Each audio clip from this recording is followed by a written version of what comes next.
You're not understanding the fact that if I'm laughing in the video, that's different than if the audio is of me laughing. The video contained no music, so that means that you've brought up three things wrong with your approach to responding to the inquiry. 1. There's no music in that original sound video. 2. You wrongfully accused me of breaking that rule. And 3. You didn't recognize that, if that were the case, then you shouldn't initially act on behalf of potentially fraudulent copyright claims, especially when this app doesn't let us appeal those decisions. What I'm describing isn't called copyright infringement. I'm specifically referring to TikTok's legal issues with the American government, specifically because of Copyfraud. That is a different legal term of art. It was the Copyfraud that made TikTok have security and privacy risks. In your terms of service, as a service provider, you state that copyright claims is all that's required for scammers to phish our contact information. The way we have presented that information to you in ways you could learn about it, that's all the proof you needed to receive regarding it.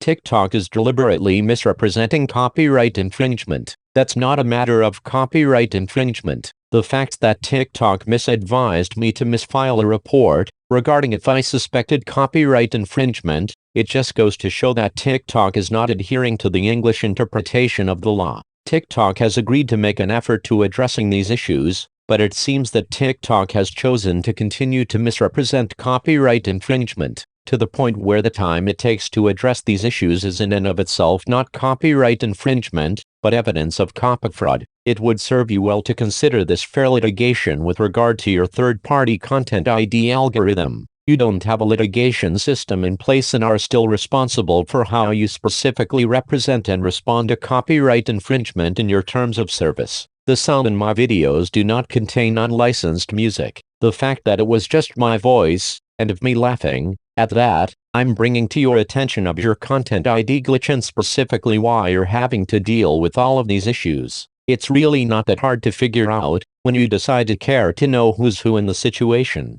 Look up the word copyfraud. That might not be a word that directly translates into your native language, but you can learn it in English. It's important. I'm trying to help you. You want me to advocate for the government not shutting down TikTok, but you needed to know that, of all the times I've brought this to TikTok's attention, TikTok closing previous reports without a response is evidence of TikTok deliberately misrepresenting copyright infringement. That's what this whole thing, regarding the Senate hearings, is about, but you didn't know who you had on your platforms, and denied my verification, and you've just continued to make false claims against me. Everything you do and say will be used against you in the court of law. You already know this. It might not have been a big deal to you, but it mattered a lot to some pretty powerful people. Take it seriously, or we will have to give you evidence that can't be denied publicly.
challenges. No